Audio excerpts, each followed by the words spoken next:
Magandang gabi mga kaparmis. Sa naghanap ng pangkontrol sa tinatawag na whitefly sa ating talungan, kamatis at iba pang mga tanim natin ay natakin ng tinatawag na whitefly.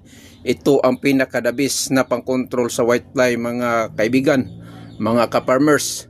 Formula 1 po ito. So Formula 1 is organic activated activator. So si Formula 1 ay matipid gamitin at epektibo sa lahat ng may mga pakpak pang control, trips at saka brood bites. Ito si Formula 1. Pinaka-effective talaga ito sa pagkontrol ng mga whitefly sa ating talungan. The best for whitefly in eggplant. So try it this product. Kay pinakamaganda ito. Formula 1. Sa nakasubok na ito, hindi kayo magsisisi kasi maganda ito. Talagang klase ng pang-control sa tinatawag na whitefly sa ating talong.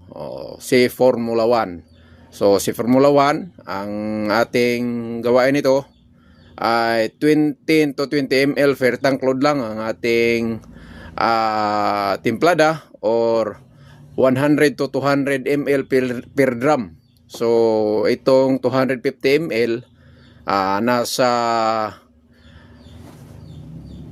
ito 2.5 drums na ito yung ma-apply na ito si Formula 1. Pag dami na talagang atake, so ang pag-apply natin sa Formula 1 every after harvest. Pero yung paalala lang sa lahat ng gumagamit nito, solo lang po ito gamitin. Huwag na tayo maghalo ng iba pa ng mga synthetic kasi organic ito. So pwede sa haluan sa mga organic din ng mga products, pero pag synthetic ayaw para manatili ang pagka-effective ni Formula 1. So Formula 1 gawa ng Bioagronica Products, maganda talaga ito sa whitefly. Maraming salamat.